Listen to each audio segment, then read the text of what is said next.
ஏக இறைவனின் சாந்தியும் சமாதானமும் நம் அனைவரும் மீது நன்று நிலவட்டுமாக என்ற பிரார்த்தனையோடு நான் உங்கள் சமூக நலன் அதிரை அப்துல் ஜப்பார் அதிரை நிழலுக்காக இன்று அதிரை நிழல் நேர்காணலில் இணைந்திருப்பவர் அதிராம்பட்டினம் நகர திமுக செயலாளரும் நகர்மன்ற துணைத் தலைவருமான நகராட்சி நகர்மன்ற துணைத் தலைவருமான திரு ராம குணசேகரன் அவர்கள்.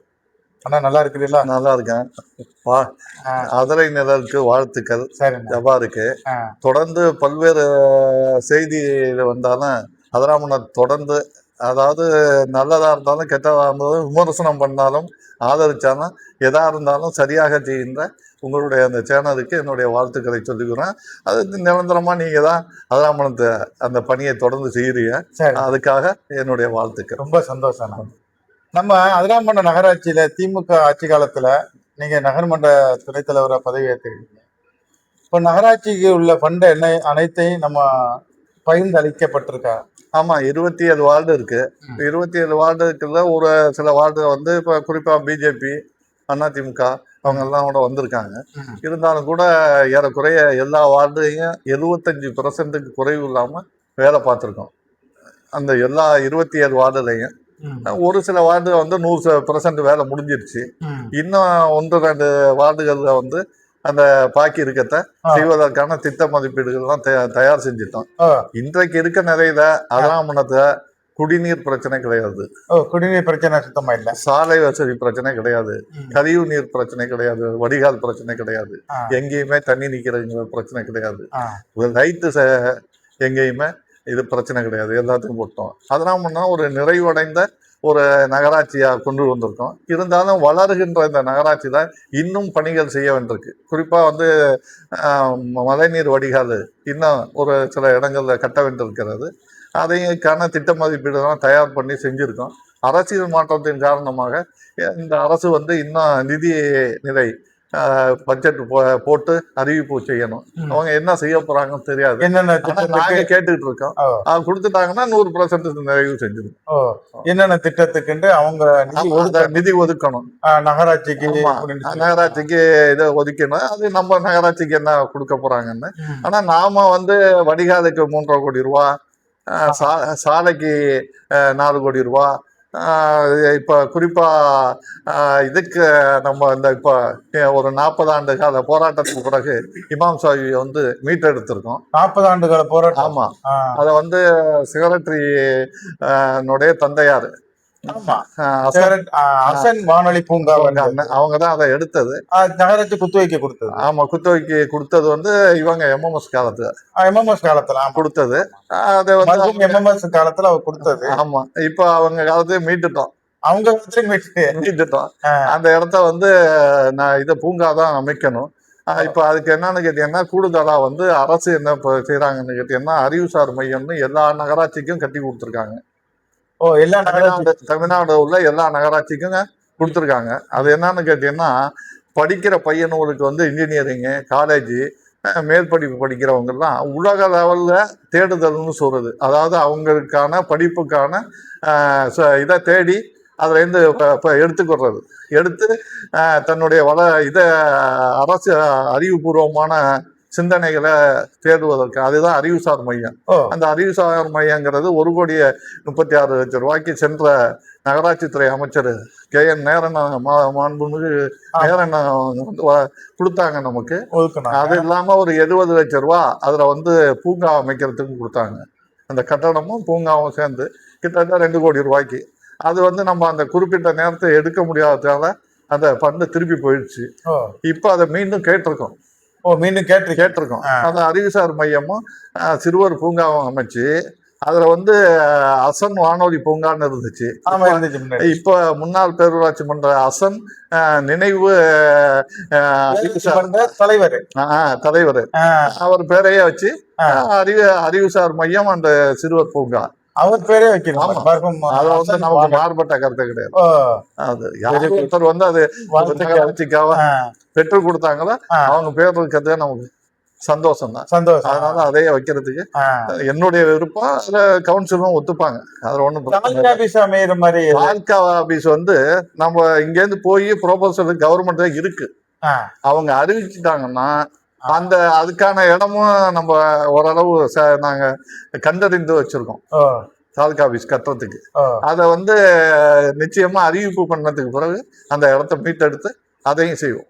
இப்போ நம்ம 13ஆவது வார்டுக்கு உட்பட்ட பகுதியான அந்த பழைய கிராணி கடை முக்கம் இருக்குல்ல, ஆமா, அந்த சாலை இன்னும், அதாவது இப்பதான் வந்து சாலை வடிகால ஒரு போன ஆட்சி திராவிட முன்னேற்ற கழக ஆட்சியில வந்து நெடுஞ்சாலைத்துறை வந்து அதிராமணத்துக்கு வேணும் அப்படின்னு கோட்டை அலுவலகம் கேட்டிருந்தோம். அவங்க வந்து இந்த சென்ற 15ஆம் தேதி என்று திறப்பதற்கான ஒரு அரசாணையை வெளியிட்டாங்க, தேர்தலுக்கு முன்பாக வெளியிட்டாங்க. ஆனா அந்த இதை மாறினதுக்கு பிறகு அந்த இது வந்து அரசாணையை வந்து செயல்படுத்தாம இருந்துச்சு. அப்ப இப்ப வந்து நம்மளை அணுகுனாங்க நெடுஞ்சாலைத்துறையில இருந்து. அப்புறம் நம்ம இங்க தீர்மானம் ஒன்று பாஸ் பண்ணி இப்ப பழைய பேரூராட்சி ஆபீஸ்ல ஒரு பகுதியை அவங்களுக்கு கொடுத்துருக்கோம். அது ஏன் கொடுத்தோம்னு கேட்டீங்கன்னா, நம்ம உட்கார்ந்து பேசுற இடம் வந்து நெடுஞ்சாலைத்துறைக்கு சொந்தமான இடம். ஆமா, இதை நீங்க கேட்டு வாங்கிருக்கீங்க. இந்த இடத்த நாங்க போய் தலைவரை நாங்க எல்லாம் கேட்கும் போது கொடுத்து வாங்கிருக்கோம். ஆமா, விலை கொடுத்து வாங்கினாதான் போய் கேட்கும் போது சொன்னாங்க, எங்களுக்கு பின்னாடி தேவைப்படும், நாங்க ஆபீஸ் கொண்டு வந்தா எங்க கொண்டு போவோம், நீங்க எங்க இடத்த கேக்குறீங்கல்ல, நாங்க தர முடியாத, தரத்துக்கு வாய்ப்பு இல்லைன்னு சொன்னாங்க. நாங்க சொன்னா அப்படி வந்து உங்களுக்கு வந்துச்சுன்னா நிச்சயமா நாங்க மாற்று ஏற்பாடு பண்ணி தர்றோம் அப்படின்னு அன்னைக்கு உத்தரவாதம் தலைவரை நான் தான் சொல்லிட்டு கொடுத்த வாக்குறுதியை நீங்க நிறைவேற்றி, அதுக்காக நிறைவேற்றி கொடுக்கறதுக்காக அந்த இடத்த வாடகைக்கு தான் கொடுத்துருக்கோம். வாடகை கொடுத்துருக்கோம். நம்ம எதிர்காலத்துல நிச்சயமா இன்னும் இடம் நிறைய நகராட்சிக்கு வாங்குறதுக்கான ஒரு ப்ரொபோசல் தான் அனுப்பிக்கிட்டு இருக்கோம். ஆதரவு இடம் கிடைச்சிச்சுன்னா அந்த நெடுஞ்சாலைத்துறை கட்டுவதற்கும் ஒரு இடத்த ஒதுக்கி கொடுத்தோம். அந்த 3 கடை கட்டிருக்கீங்களா, அது டெண்டர் விடல? டெண்டர் நாங்க பாஸ் பண்ணிட்டோம். நம்ம ஆணையர் வந்து அது டெண்டர் வச்சிருவார். சரி, அவங்க கிழக்கு கடற்கரை சாலையில நம்ம காதல் மீது ஆண்கள் மேல்நிலை பள்ளியை கடந்து செல்லக்கூடிய இதை வந்து வடிகால மூடுறாங்க. அது ரொம்ப கவலை அளிக்குது. அதே போல அந்த வடிகால ஒரு ஏதாவது திட்டம் அவர் MP MLA பல தடவை அந்த இளைஞர்கள் கோரிக்கை வச்சிருக்காங்க. இருந்த போதிலும் யாருமே செவி சாய்க்கலன்னு ஒரு குற்றச்சாட்டை சொல்றாங்க. நகராட்சியிலே நான் கோரிக்கை வச்சிருக்கேங்கிறாங்க. அது மூடியோட கூடிய வடிகால் சாத்தியமா? அதாவது இப்ப எப்படின்னா, ஆஜா நகர் வந்து கட்டி அந்த முனை வரையிலும் வடிகால் கொண்டுட்டு போயிட்டோம். ஆமா, இப்போ அதுல இருந்து கண்டினியூ பண்றதுக்காக இப்போ ஒரு 200 மீட்டர் சேங்ஷன் பண்ணியிருக்கோம். இந்த 200 மீட்டரை வந்து நம்ம காதர் மொய்தீன் மேல்நிலை பள்ளிக்கும் ஆண்கள் மேல்நிலை பள்ளிக்கும் ITக்கும் இடையில வடிகால் போயிட்டு இருக்கு. ஆமா, அதுல கட்டுவதற்கு ஆண்கள் மேல்நிலை பள்ளி இப்ப உள்ள நிர்வாகத்தில அந்த பக்கம் வந்து பழைய செக்ரட்டரி அஸ்லத்துறையும் 2 பேர்ட்டையும் பேசினேன். என்ன கேட்டேன்னு கேட்டீங்கன்னா, அந்த வடிகாலையும் கட்டிக்கிறேன், அதை ஒரு ரோட போட்டு நேரா ஏற்றி விட்டுறேன், பாதி ரோடு போட்டு நிப்பாட்டி வச்சிருக்கோம், அதனால வந்து எங்களுக்கு ஒரு 15 அடி அந்த வடிகாலோட சேர்த்து ஒரு 16 அடி போறது மாதிரி எங்களுக்கு 2 பேருக்கும் இடையில கொடுத்துருங்க, நான் நேரா கொண்டு ஒரு பாலத்தை போட்டு அந்த ரோட்டை ஏரி பிரகார ரோட்டை ஏற்றி விட்டுட்டு ஒரு பாலமும் போட்டு கொடுத்துட்றேன், அதுல இருந்து கண்டினியூவா கொண்டு நீங்க சொல்ற திடல உள்ள இதையும் கட்டி கடைசி வரைக்கும் அந்த விளையாட்டு திடலுக்கு வசதியா மூடியோட இது கட்டி கொடுத்துறேன்னு சொல்லியிருக்கேன். ஆமா, இப்ப எவ்வளவு இந்த 200 மீட்டர் வருதோ அதுல கட்டுவோம், பாதிக்கு இருக்கத்தான் அடுத்த ஸ்கீமை வாங்கி முடிச்சு விட்டுருவோம். ரொம்ப சந்தோஷம். அந்த கடற்கரை மைதானத்துல அதை வந்து மூடியுடன் வடிகால கட்டி விட்டுருவோம். ரொம்ப சந்தோஷம். அனைத்து இந்த ஊர்ல உள்ள அனைத்து சகோதரர்களும் அங்க விளையாடுறாங்க, அனைவரும் பயன்படக்கூடிய வகையில் அந்த மைதானம் இருக்குது. அது உங்களோட காலத்திலே சிறப்பா இருக்கு. அத வந்து அவங்ககிட்டே போய் நானே பேசியிருக்கேன் 2 பேர்ட்டையும், நீங்க வந்து விட்டு கொடுங்க, 2 பேருக்கு இடையில நான் வந்து ஒரு மூடிவிட வடிகாலையும் அந்த பாலம் போட்டு ரோடையும் போட்டு கொடுத்துறேன், தார் ரோடையும். அதாவது ஆஜா நகருக்கும் இதுக்கும் கண்டினியூ ரோடு பிள்ளைங்க, அதாவது பள்ளியோடத்தை படிக்கிற பையன் வர்றதுக்கும் எதிர்காலத்து தேர்தல் நேரங்கள்ல பெண்கள் வந்து ஓட்டு போடுறதுக்குலாம் இதா இருக்கும், சுத்தி வர வேண்டியிருக்கு, அதனால இப்படியே வந்து போவாங்கன்னு சொல்லி அதில் அசுரன் ஒத்துக்கிட்டாரு நான் பேசுறேன்னு. இவங்களும் காலேஜில் நான் நிர்வாகத்திட்ட பேசி தரேன்னு MMS சகாபதி என்னன்னு சொல்லியிருக்கேன். அவங்க 2 பேரும் பேசி சொல்ற முறையில அணுகி சரி செய்ய. ஆமா, சைனாங்குளத்தை அப்படியே விட்டுட்டீங்க. சைனாங்குளம் வந்து நம்ம பண்ண முடியாது.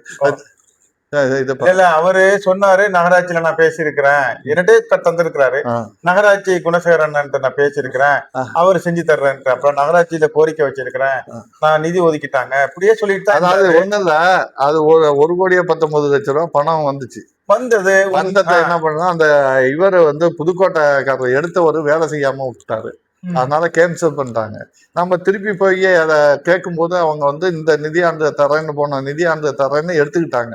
1,40,00,000 எஸ்டிமேட் போட்டு அதை மீண்டும் இப்போட கேட்டு அனுப்பியிருக்கோம். ஆனா இவங்க இந்த பட்ஜெட் இன்னும் போடாததால அந்த நிதியை இன்னும் கொடுக்கல. அதை கொடுத்தாங்க உடனே செஞ்சு கொடுத்துருவோம். அதுல ஒண்ணும் இல்லை. அவருக்கு வந்து இன்னும் 2 வேலை தான் இருக்கு. அவரு இந்த தீவிரமா அதுல முயற்சி பண்ணிட்டு இருக்காரு. அந்த குளத்தையும் வேலை பார்க்கணும், அங்க பாக்கி இருக்க வடிகாலையும் கட்டி கொடுத்துடணும் அப்படின்னு முயற்சி பண்ணிட்டு இருக்காரு. அவர் இன்னும் சொல்ல போனீங்கன்னா அவங்க சார்ந்த எம்எல்ஏ பிடிச்சு அந்த நிதியை வாங்குறதுக்கு அவர் முயற்சி பண்ணி என்னையும் கூப்பிட்டாரு. நானும் போய் சந்திச்சிருக்கேன். அவங்க நிச்சயமா வாங்கி தரேன்னு சொல்லியிருக்காங்க. நிச்சயமா அது அந்த வேலை நடந்துடும். சரி, அதே மாதிரி நம்ம 2ஆம் நம்பர் ஸ்கூல்ல இடிச்சிட்டாரு இவர் குணசேகரன். சுற்றுச்சுவரை இடிச்சிட்டாரு. இடிச்சு நம்ம அதுக்கு பாதையை உருவாக்கி கொடுக்குறாரு அப்படின்னு ஒரு குற்றச்சாட்டு இருக்கு. எனக்கு வந்து இந்த ஊரை எப்படி பாக்குறீங்க? எனக்கு வந்து இந்த ஊரை யாரும் வேண்டாதவங்களோ வேண்டியவங்களோ கிடையாது. எல்லாருக்கும் பொதுவான நான். அதாவது அந்த செவரு என்பது வந்து மிக குறுகிய சந்தா இருந்துச்சு. சந்தா இருந்துச்சு. அதை வந்து இப்ப செவரு வந்து ஏறி குதிச்சு எல்லாரும் உள்ள ஸ்கூலுக்குள்ள வந்துகிட்டு இருந்தாங்க. பழைய காம்பவுண்ட அதை எடுத்துட்டு கொஞ்சம் ஓரளவுக்கு கொஞ்சம் பெரிய சந்தா மக்கள் பயன்பட ஒரு பைக்கு போற அளவுக்கு அதை மாத்தி கொடுத்துருக்கேன். நீங்க போய் பார்த்தீங்கன்னா தான் தெரியும் அது செய்ய வேண்டியதா செய்ய வேண்டாதான்னு சொல்லி மக்கள் பயன்பாட்டுக்கான இதை கொடுத்துருக்கோம். அது நல்லா இருக்கு, செஞ்சுக்கிட்டு போயிட்டு இருக்காங்க. ஒரு பாதையா ஒரு சாலை அமைச்சு கொடுக்குற மாதிரி கனெக்ஷன் வந்து பேவர் பிளாக்கையும் போட்டு கொடுத்துருவோம். அதாவது பெருமாள் கோயில் தெரு மக்கள் வந்து அதுல போயிட்டு வர்றதுக்காக வடிகாலம் வருது. அதுல வடிகாலம் வருது. கட்ட போறோம் இப்போ. வடிகாலை கட்டிட்டு பேவர் பிளாக் போட்டு. ரொம்ப சந்தோஷம். அதே போல நம்ம தாவேக அரசு அமைந்திருக்குல்லப்பா. தாவேக அரசு அமைந்ததுன்னு நம்மளுடைய ஒத்துழைப்பு நகராட்சிக்கு எப்படி இருக்கு? இல்ல, நம்மளை பொறுத்த வரைக்கும் இன்னும் எங்களுக்கு வந்து பிப்ரவரி வரைக்கும் இதா இருக்கு, டைம் இருக்கு. நமக்கு நகராட்சி தலைவர் இருக்கு, இதா இருக்கு. இந்த அரசு அமைஞ்சதுக்கு பிறகு நமக்கும் அவங்களுக்கும் எந்த விதமான இதுவும் இல்லை. நிர்வாக ரீதியான என்ன அணுகுமுறையோ அதை நம்ம அந்த அணுகுமுறையில் இருக்கோம். அவங்களும் அதை இது பண்றாங்க. இவங்க நம்ம பட்ஜெட் கூட்டம் போட்டு என்ன இந்த நகராட்சி துறைக்கு ஒதுக்குறாங்க, நம்ம நகராட்சிக்கு என்ன ஒதுக்குறாங்க அப்படிங்கிறதெல்லாம் பட்ஜெட் போட்டு கொடுத்தாதான் தெரியும். அப்போதான் அவங்களுடைய நம்ம விமர்சனமோ அல்லது செய்யலைன்னோ செஞ்சாங்கன்னோ சொல்ல முடியும். இன்னும் அந்த பட்ஜெட்டே போடாத போது அவங்க வந்து எனக்கு பணம் கொடுக்கலன்னு குற்றச்சாட்டாவோ அல்லது கொடுத்துட்டாங்கன்னு வாழ்த்தியோ நான் சொல்ல முடியாது. சரி, அரசியல்ங்கிறது வேற, நிர்வாகங்கிறது வேற. ஆமா, நிர்வாக ரீதியா நம்ம அணுகிட்டு இருக்கோம். நிர்வாக ரீதியா நம்ம எப்படி அணுகணுமோ அதே மாதிரி அணுகிட்டு இருக்கு. இப்போ கழிவு நீர் வடிகால வந்து நம்ம கடப்புல இருக்குது, அதை நடைமுறைக்கு கொண்டு வர சாத்தியம். அதுக்காக தான் அந்த சம்பந்தப்பட்ட ஒரு 7 கவுன்சிலர் இருக்காங்க. 7 கவுன்சிலர். ஆமா, ஒரு 5-6 தெரு நிர்வாகம் இருக்கிறது. கலைய தெரு, காந்தி நகர், ஆர்மண்டி தெரு, தரக தெரு, கடற்கரை தெரு, ராஜா நகர்னு இவங்க இருக்காங்க. அந்த நிர்வாகத்தையும் கவுன்சிலர்களெல்லாம் கூப்பிட்டு பேசிக்கிட்டு இருக்கோம். அது ஒரு சுகமா அதை பேசி அந்த பணியை நம்ம நிறைவு செய்யணும்னு சொல்லி ஒரு கட்டத்தை சரி இப்போ நாங்கள் தெருவில் கூப்பிட்டு தலைவர்கள் பேசிட்டு அந்த இடத்த போய் பார்த்துட்டு உங்களுக்கு என்னென்னு முடிவு சொல்கிறோன்ட்டு போயிருக்காங்க. அதை முயற்சியை எடுத்துக்கிட்டு இருக்கோம். அதை நிச்சயமாக வெற்றி பெறுவதற்கான, அதாவது அதை செய்யறதுக்கான ஒரு வாய்ப்பை ஏற்படுத்துவோம். காரணம் வந்து சென்ற ஒரு வாரத்துக்கு முன்னாடி எங்களுக்கு வந்து நகராட்சி துறையிலேருந்து திருச்சி அதாவது தஞ்சாவூர் மண்டலம் அப்படின்னா திருச்சியும் அது உள்ளடக்கம். இங்க உள்ள தலைவர், துணைத் தலைவரை வந்து கூப்பிட்டு ஒரு ட்ரைனிங் கொடுத்தாங்க. என்னன்னு கேட்டீங்கன்னா, உலக லெவல்ல உள்ள மாசு கட்டுப்பாட்டு வாரியம் இது வந்து இந்தியா அரசோட சேர்ந்து உலக லெவல்ல என்ன பண்றாங்கன்னு கேட்டீங்கன்னா, மாசு இல்லாத உலகத்தை உருவாக்கணும் அப்படிங்கிறது. அந்த மாசு வந்து ஏற்பட்டுச்சுன்னா இன்னும் 40 வருடத்தை வந்து குடிக்க தண்ணி கிடைக்காது. இதை வந்து அதிகாரிகளை வச்சு நாங்கள் செயல்படுத்த முடியாது. தலைவர்கள், பொதுமக்களுடைய பிரதிநிதி இருந்தாதான் அதை நிறைவேற்ற முடியும் வெற்றிகரமா. எனவே உங்களை கூப்பிட்டு முன்னாடியே உங்கள்கிட்ட இந்த ஆலோசனை சொல்லி நீங்கள் சொல்கிற ஆலோசனையை எடுத்துக்கிட்டு செயல்படுத்துவதற்கான ஒரு வாய்ப்பை ஏற்படுத்தணும்னு அதிகாரிகள் மட்டத்தை எங்கள்கிட்ட கூப்பிட்டு பேசினாங்க. அதை இதை தான் சொல்லியிருக்காங்க. என்னன்னு கேட்டிங்கன்னா, குப்பையை வந்து மக்காத குப்பையை தனியாக பிரித்து அதில் வந்து பிளாஸ்டிக் இருந்துச்சுன்னா சிமெண்ட் கம்பெனிக்கு அனுப்பி விடுங்க. கிளாஸு இது போன்ற ஆய்வுக்கு உட்படுத்தி நிறைவேற்றிக்கங்க. ஆமா, அதை வந்து 4 விதமா பிரிக்க சொல்றாங்க. இப்போ பிரிச்சாலும் எந்த ஒரு பொருளையும் எரிக்கவே கூடாது, அதாவது வெளியில புகையே வரக்கூடாது, அது மாரி ஒரு சிஸ்டத்தை ஏற்படுத்தணும் அப்படின்னு சொல்லி அதை பொதுமக்கள்கிட்ட விழிப்புணர்வு ஏற்படுத்தணும்னு எங்களுக்கே ட்ரைனிங் கொடுத்துருக்காங்க. அது என்ன சொல்றாங்கன்னா, உங்களுடைய பிள்ளை பேர பிள்ளைகளுக்கு குடிக்க தண்ணி வேணும்னா இதை நீங்க செயல்படுத்துறதுக்கு முயற்சிங்க. பொதுமக்கள்கிட்ட இப்போ எதிர்பார்த்துறீங்க, ஆனா அது வந்து செயல்பாட்டுக்கு வந்துருச்சுன்னா அது மிகப்பெரிய சந்தோஷத்தை ஏற்படுத்தும். எனவே வந்து பொதுமக்கள்கிட்ட விழிப்புணர்வு ஏற்படுத்துங்கன்னு சொல்லியிருக்காங்க.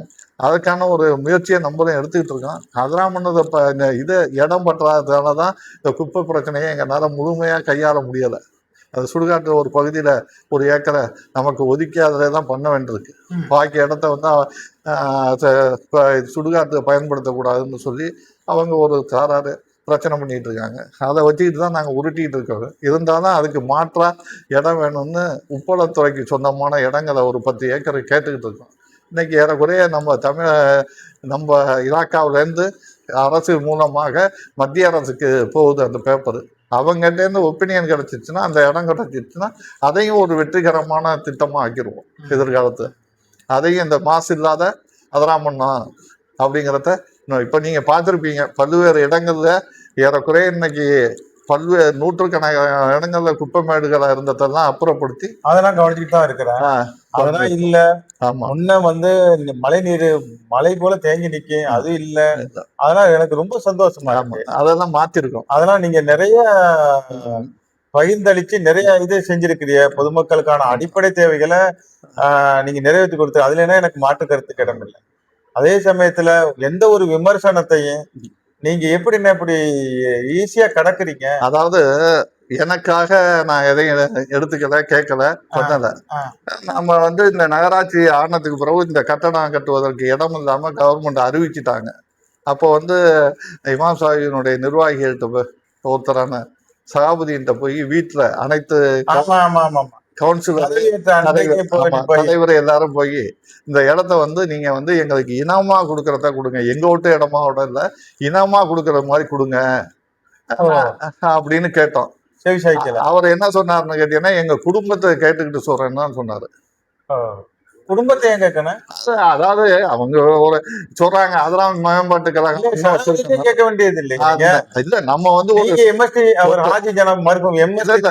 கேட்கறது அவருக்கு முடியல, பொறுப்புல இருந்தாரு, அதுக்காக அவரை போய் கேட்கிறோம். அவர் அதை செய்ய மாட்டேன்ட்டாரு. அதுக்கு பிறகுதான் நாங்க அதுல வந்து நடவடிக்கையில எடுத்து இது பண்ணோம். அப்ப வந்து என்ன விமர்சனம் பண்ணி ஏறக்குறைய ஒரு மாதம் நான் போற ரோட்லயே மைக்க கட்டி என்னையே பேசுனாங்க. அதை கேட்டுக்கிட்டு தான் போனேன், கேட்டுதான் வந்தேன். நான் ஏன் பேசுறேன்னு கேட்கல, என்னன்னு பேசல. அதனால வந்து பேசுறவங்க என்ன ஆனா அந்த இடத்த நான் எடுத்துக்கிட்டு போகல, எனக்கு சொந்தத்துக்கு எடுத்துட்டு போகல. இந்த நகராட்சியில இங்க உட்காந்துருக்கேன், நாளைக்கு யாரு வேணாலும் நீங்க உட்காந்துருக்கலாம், பாசிதாக்கா உட்காந்துருக்கலாம், யாரு வேணாலும் வந்து உட்காரலாம். மக்களால் தேர்ந்தெடுக்கப்பட்ட யாரும் விஜய் வருவார்னு யாரும் எதிர்பார்த்தாங்களா? இல்ல, இன்னைக்கு அவர் தான் முதலமைச்சர், நமக்கு அவர் தான் முதலமைச்சர். அதனால வந்து யாரு வேணாலும் வரலாம், அதுல ஒண்ணும் இல்லை. எனக்கு அந்த இடம் சொந்தமானதை சொந்தப்படுத்திக்கிறதுக்காக பண்ணல. பேசினவங்க அவங்க ஒரு காலத்துக்கு உணர்வாங்க, அதுல எனக்கு மாறுபட்ட கருத்து இல்லை. அது அதே மாதிரி இன்னும் இடம் அவங்க வச்சிருக்காங்க. இன்னும் அவங்க வந்து வச்சுக்கிறது அந்த இது இவர் சகாபுதீன் சம்பந்தப்பட்டவங்க அதெல்லாம் முன்ன இந்த இடத்த இன்னும் வச்சிருக்காங்க, நகராட்சிக்கு சொந்தமான இடத்த. எந்த இடம்? இப்ப நாரக்குட்டை அப்படின்னு சொல்லி நகராட்சிக்கு சொந்தமான அது வாங்கிட்டாங்களா? அது 32,000 ரூபாய்க்கு போட்டிருக்காங்க. அது அப்பவே 2 வருஷத்துல கேன்சல் ஆயிட்டு அந்த ஸ்கீமுங்க. இதுங்கிறது அவங்க எம்ஜிஆர் மறைந்த எம்ஜிஆர் அவர்கள், எம்ஜி ராமச்சந்திரன் அவர்கள் இது அந்த இதுல வந்து இவர எஸ்டி சோமசுந்தரம் அந்த ஜியோல 2 வருஷத்துக்குள்ள ஹாஸ்பிட்டல் கட்டாரன்னா அந்த ஜியோ ரத்து. அது தெரியும். இப்ப பட்டா எல்லாமே அவங்க அது ஒண்ணுமே போறோம். அது இல்லாம நாரக்குட்டைன்னு இருக்கு பாருங்க, குட்டைன்னு அவங்களும் போட்டிருக்காங்க. அந்த நாரக்குட்டைங்கிறத கட்டப்படாதுன்னு இப்ப ஹைகோர்ட், சுப்ரீம் கோர்ட், அரசு எல்லாமே குட்டையில இருக்கத நீங்க ஒரு 4 நாளைக்கு முன்னாடி வந்து அறந்தாங்கியினுடைய சட்டமன்ற அலுவலகத்தை உடைச்சிருக்காங்க. ஆமா, உடைச்சிருக்காங்க. சட்டமன்ற உறுப்பினர் அலுவலகத்தை, உறுப்பினர் அலுவலகத்தை உடைச்சிருக்காங்க. என்னன்னா இது நீர்நிலையில இருந்துச்சுன்னா புதுசா இவங்க நீர்நிலையில போய் எப்படி கட்ட முடியும்? திமுக ஆபீஸுக்கு கேட்பாங்களா? அதை பத்தி ஒண்ணும் பிரச்சனை. திமுக ஆபீஸ் வந்து இது கிடையாது, அறநிலையத்துறை. ஓ, அறநிலை. கோயில். இது நீர்நிலை. ஆமா, அது வந்து செல்லியம்மன் கோயிலுக்கு சொந்தமானது. நாங்க வாடகை கட்ட தயாரா இருக்கோம். என்னைக்கு வாடகை கட்டிக்கிட்டே இருக்கேன், அவங்ககிட்ட தபால் போட்டிருக்கேன், அவங்களுக்கு வாடகை கொடுத்துட்டு இருக்கேன். இது மாதிரி நிறைய அறநிலையத்துறையில நான் தரமாட்டேன்னு தான் சொல்லலை. நான் என்னோட சொந்தமும் இல்லை, அது கட்சியினுடைய இதா இருக்கு, அது படிப்பகமா இருக்கு. அங்க யார் வேணாலும் வந்து படிக்கலாம், பண்ணலாம்.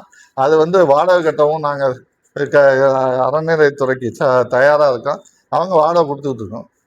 அதாவது எங்களுக்கு நான் கேட்டது ஒரு பகுதியை ஒரு ஓரமா வந்து நகராட்சிக்கு பின்னாடி எங்களுக்கு வண்டி எல்லாம் போடணும், கொஞ்சோண்டு கொடுங்கிறதுக்காக தான் அவங்க போய் எங்க மேல கேஸ் போட்டாங்க. ஆமா, அவங்க போய் நான் கரிமண்ண இது ஆணையர் மேலதான் அவங்க தான் கேஸ் போட்டாங்க. அதனால வந்து நான் வந்து அமைதியா இருக்கேன். அவங்க இன்னும் சீர்னாங்கன்னா அப்புறம் நான் திருப்பி போவேன். அவங்களா உங்களை சீன்றாங்க? நான் போய் அவங்கள எதுவும் பண்ணல. அவங்களா திருப்பி திருப்பி இப்ப இந்த இமாம் சாஹிப் வந்துச்சு, அவங்க ஒன்றும் இல்லை, நம்ம பாட்டுக்கு விட்டுட்டு நம்ம பாட்டுக்கு நம்ம வேலையை பார்த்துக்கிட்டு இருக்கோம்.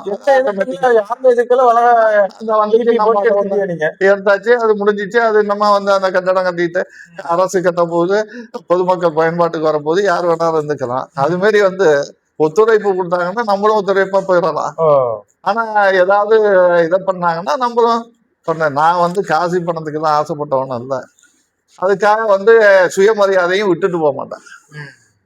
சுயமரியாதை உள்ள கொள்கைக்குள்ள கட்சியில தாங்க நீங்க விட்டு கொடுத்துட்டு போக முடியாது. அதனால வந்து நான் நியாயத்துக்கு நிச்சயமைப்பிய. ஆமா, நிச்சயமா. அதாவது என்னகிட்ட அவங்க ஏதாவது இதுக்கு வந்தாங்கன்னா நிச்சயமா நான் என்ன அவங்ககிட்ட இப்பவும் வேண்டுகோளா வைக்கிறேன். நீங்க சொன்னீங்கல்ல இப்ப தாலுகா ஆபீஸ் வரணும்னு, அவங்ககிட்ட வேண்டுகோளா வைக்கிறது, நீங்க வந்து 2 பேரும் காம்ப்ரமைஸ் பண்ணிட்டு அதுல வந்து தாலுகா ஆபீஸ் கட்டி கொடுத்துருங்க. உங்க உங்க அதிரை மேம்பாட்ட பேரையே வச்சிருவோம். அப்படி விட்டு கொடுப்பாங்க நம்பிக்கை? நான் கேட்கிறேன், அவங்க கொடுக்கறது நீங்க மீட்டுருவீங்க. அது அடுத்த கட்டம். ஆனா பல விமர்சனங்களையும் தாண்டி, இத்தனை இழிச்சொல் பழிச்சொல்லுகளையும் தாண்டி பொறுமை, அதே போல உங்களுடைய தலைவருடைய பொறுமை உங்கள்கிட்ட இருக்குது. நான் நிறைய இது பார்த்துருக்கிறேன். நிச்சயம் நீங்க வந்து அதிராம்பட்டினத்துல பல திட்டங்களை நிறைவேற்றிருக்கிறீங்க.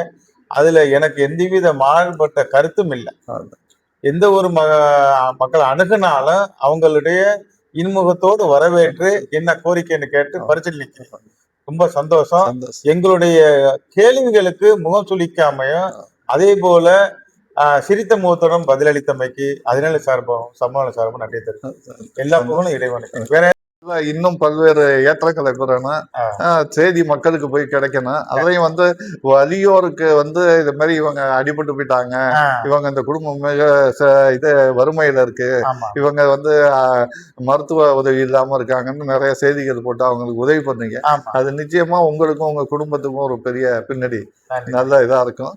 அதை வந்து கண்டினியூவா நீங்க இது மாதிரி செய்திகளை இன்னும் நிறைய எதிர்பார்க்காம செய்றீங்க. பண்ணுங்க. உங்களுக்கு வாழ்த்துக்கள்.